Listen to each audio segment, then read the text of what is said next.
So it's the 6th segment of the wine challenge in New York, Scarsdale, Zachys with Andrew McMurray. The last group was pretty crazy. Just about it. I mean, I could never figure out anything. It was really off the wall, but some fun wines. Yep. Now we're on to something a little bit different. So what's the theme here? Okay, this flight we're going to go much like we did with the couple of tastings before with the Bordeaux. We're going Burgundy and value. So, you know, most people when they think Burgundy... Is that an oxymoron? Yeah, value exactly. Burgundy? But when people are chasing the trophies in Burgundy, you know, it's $150 and up. And there's a lot of great wine in the 50 and under category in Burgundy. And the vintages that I'll let you know that we'll be tasting today are 2 great back-to-back vintages in the 9 and the 10 vintages. So. And so that's by definition a year where you get some really excellent village wines or Lourdes or... Right. Even Premier Crus. I don't know if you can get a Premier Cru at $50, but maybe you can in some sort of white appellations that are making red. Or yeah. Well, I don't want to tip off what we're doing. So you know, you're leading us down the path. It's almost like. Come on, you can't blame me for trying. Exactly. So we know they're all Pinot Noir. That we know for sure. But that's what I do find in general is a lot of people tend to focus, even from big names, they focus on their top vineyards. And a lot of times, the village wines are fabulous, and there's not that big of a quality difference, but a big difference in price. Right. Well, when you're kind of getting, then it, you know, it all gets into the issue of supply and demand. Yeah. And that's always a driving factor when it comes to Burgundy. So right away, you're getting that beautiful strawberries, ripe strawberries, almost dried strawberries, and then a sort of citrus lemon character. Wow, it's so perfumed. Super perfumed. Great precision. I like Maybe that. even some roses. Yep. That was a good one. I like that. You're right. But also this wine has the structure because there's really fine tannins there. I'm sure there's a good extract level there. But it's just so beautifully balanced. This is beautiful now, but you can age 5-10 years, no problem.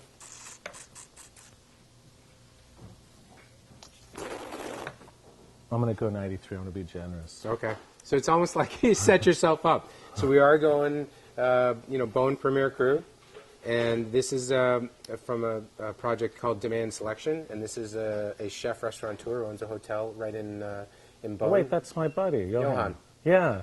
Oh, so my God. Obviously, being in the region and being around all these winemakers for however many decades, he has access to different barrels. Exactly. And his so this is his label. Sure. Demand Selection. Oh, and great. we've had incredible, you know, success with the different wines he's brought in for us because. But isn't Vigne Franche? That's is it ungrafted? Do you know? No, I don't think so. Okay. Anyways, Premier Cru, 2010, beautiful. And what's the price point? $50. No, it's not. I'm sorry, $39. I was confusing because I like you're trying to like rip me off. I'm a retailer at the end of the day. Okay, come on. That's unbelievable. I love this wine. Wow, that's good, huh? I wonder if I can get it cheaper from Johan. There you go. No, I don't know. Guess it depends how many nights you stay in the hotel. No, then it's going to be much more expensive. Mm-hmm. Great stuff. Well, we're off to a great start. But that's fun. Good stuff. Okay, wine number 2. Yeah, this is fun. I love love when you go to Burgundy because it's so much different than a lot of the other, we'll call it commercial wine producing regions. The first time I visited this producer with Jeremy, I remember the winemaker was running, the barrels were under his house, and he was running up and down between the cellar, tasting with us, and upstairs with his 3-month-old newborn baby, you know, who was screaming and crying. And it's just, you don't get anything more real than that, you know, when you're there. Well, it looks like we're in Burgundy with this barrel. There you go. This is how you taste in Burgundy. So you have a Burgundy smile right now. Yeah. Just loving great Pinot Noir. Now that's pushing a bigger nose out for sure. A little bit riper. Yep. Drier strawberry.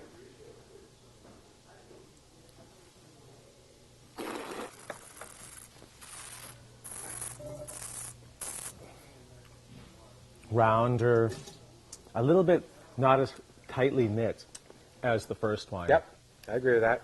Rounder, softer, more drinkable, and the finish doesn't do it for me as much as the first wine from Johan. I'm 91 on this. I still think it's outstanding wine and super drinkable. I find this wine to be a great wine to if we want to segue people into the region and potentially the vintage because it does have some real nice sweetness to the mint palate. That's true. Sweet fruit, round and full, medium finish, soft. And you were spot on when you were talking about the difference between the two and the ripeness because it's 2009 vintage. Yeah. So this is Gevrey Chambertin from a small producer, Domaine Cassigny. At $49.95 a bottle. But that's the interesting thing about Burgundy too is a lot of times it's not as simple as the most expensive is better. Right. No? You just saw it there. I mean, for you, yeah. You're not comparing apples to apples because obviously different appellation, different vintage. But sure. And that's 09. Also, vintage. 9 has a little bit, it's more fruit driven than 10, Yep. which has a little bit firmer tannins that Yep. gives you a little bit more tension. But anyways, I think we're off to a good start, some beautiful wines. All right. Okay, so number 3.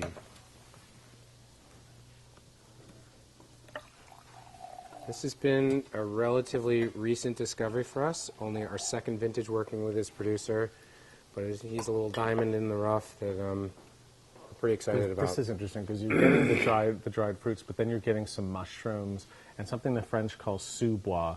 And sous-bois is really a character like you're walking through the forest, and in the morning you're getting that smell of wet leaves and oak, and yeah, it's really. Well, you paint a nice picture. Do you get that? Right? Yeah. And then there's also a minerality to it as well.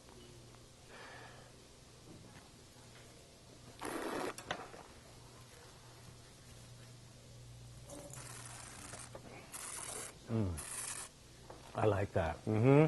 Again, you get that tension on the finish. It builds, and you get that slightly austere, fine tannins. And that's what I like in Burgundy, is to have that texture. Yeah. I think texture is so important. It's not just fruit. For me, I find from 2 to 3, this one's definitely more tightly wound. Feels like it has greater aging potential to it. I wonder if it's another 10. Structurally, it has much more in common with this than that. So Yep. I'm going to say it's probably 10.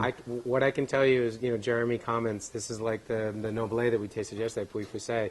This is a producer that has a tendency to be opposite of what the overall vintage does.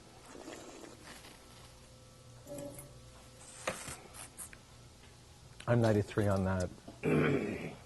Really like it. Okay, so with that being said, 9. 2009, Gevrey Chambertin VV Vivians, yeah. from Domaine Beaumont. And Great stuff. He is a great producer that we just picked up on, like I said, in 2008 vintage at $50 a bottle. So it's a village Chambertin, but made from old vines then. Yep. Great stuff. Price? $49.99. Yep. To get an old vine Gevrey for that price from 9 vintage, it's Wow. we've gotten to that effect. We've gotten a lot of wows for it, and every this is a perfect example of a producer where we hand sell a bottle and people are coming back and asking for cases of it. Wow. Wonderful finish. Yeah, this is a wine that, it's delicious to taste now, but it'll be even better in 2 or 3 years. Great Take one stuff. last little taste. I just did, and it's like the finish on that. I love the length on the finish of it. It grows on you, for sure.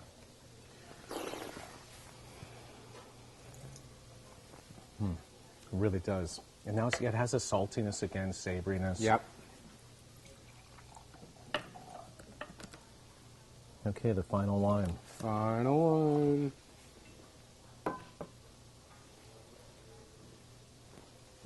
Again, this is different. Yep. I'll say this is a well-known producer, maybe not so well-known appellation. This has more of a sort of iron character to it. Yep. Almost a rusty character in a good sense. And you have the dried fruits. Then you're getting dried flowers. Yep. And even a little bit of hay, which sometimes you get in Burgundy. Yep. You feeling a little bit more like classic? Yeah, then it's almost a peppery undertone, Yep. too. It's like black pepper.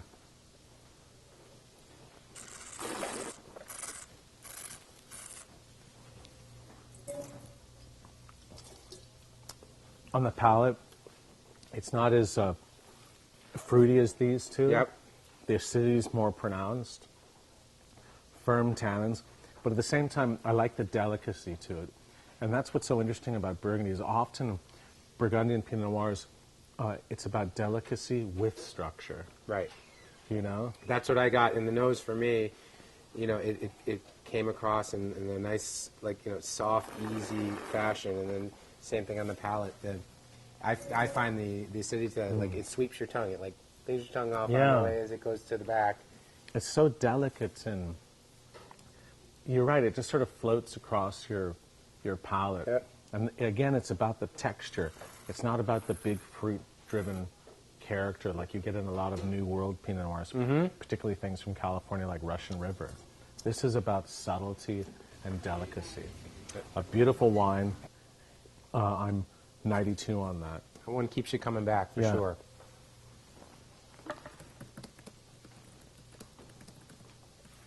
So we're in Pavelos, Saint-Lévon yeah. from Pavelot.